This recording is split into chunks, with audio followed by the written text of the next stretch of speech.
We've all seen the movies. Swords flash in the sunlight, sand sprays under the feet of doomed warriors, and a roaring crowd decides the fate of bloodied champions with a wave of the thumb.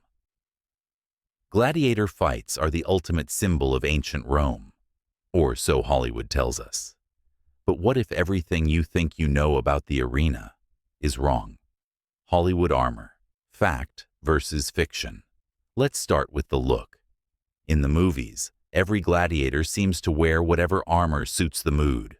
Bare-chested heroes with gleaming swords, mysterious masked killers, or sometimes warriors, dressed head to toe in fantasy armor. In reality, Rome's arenas had strict rules. Each type of gladiator had a specific set of weapons and armor, and these were instantly recognizable. A Thracian wore a high-crested helmet, a curved sword, a round shield, a single greave on the left leg, and a heavy arm guard on the right. The Murmillo, his rival, battled under a fish-crested helmet, carried a broad shield and a straight sword, and wore protective gear on both arm and leg. Every detail had meaning, down to the last buckle. Gladiators didn't just choose their gear. They were slotted into distinct classes with long traditions and carefully matched rivalries. Fans followed these matchups like modern sports fans debate tactics. Retiarius versus Secutor was as legendary a debate as any Super Bowl rivalry. So, if a gladiator had entered the arena without a helmet, or wearing full plate like a medieval knight, the Roman crowd would have been scandalized. It'd be like a boxer climbing into the ring with brass knuckles, ridiculous, unfair, and against every rule. The real structure of Roman games movies loved to mix it up. Gladiators, wild beasts, and mass executions all at once, day or night, just to keep the drama high. But the true Roman games were a carefully structured marathon. The show began at dawn, with bestiarii fighting wild animals, condemned criminals sent out with little hope of survival.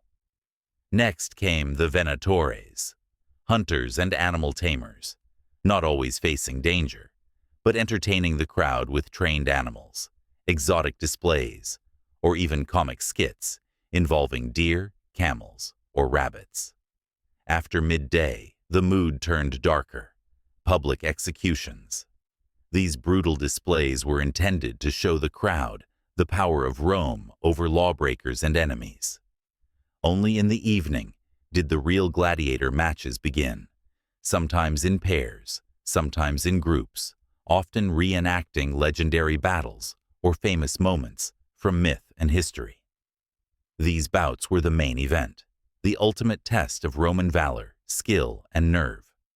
Films mash all this together, but in truth, each phase had its own meaning, and the crowd knew exactly what to expect. Blood and sand, the real stakes of the arena. And what about all that gore? Films like Gladiator and Spartacus show every fight as a duel to the death, a slaughter for the pleasure of a bloodthirsty mob.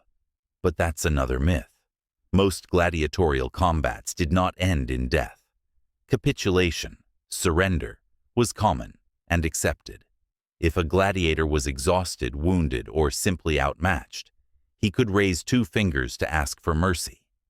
Most of the time, unless he'd fought poorly or dishonorably, the editor, the man running the games, would spare him. The infamous thumbs down meant death only in rare cases, usually when the crowd and the editor agreed a man had failed to show courage or skill. In fact, Roman fans came for the drama, the skill, the suspense, not just for blood. They admired a fighter's technique, his flair, his courage in the face of defeat. Of course, the risk was real. Wounds were common, and about 5 to 10% of gladiators might die from a fight or its aftermath. But death was a grim byproduct, not the purpose of the spectacle. What Hollywood never shows. So next time you watch a gladiator movie, look closely. Is that helmet accurate? Is the matchup one the Romans would have cheered? Does the crowd crave blood, or are they watching the greatest sporting event of their age, where fame and freedom, not just death, hang in the balance?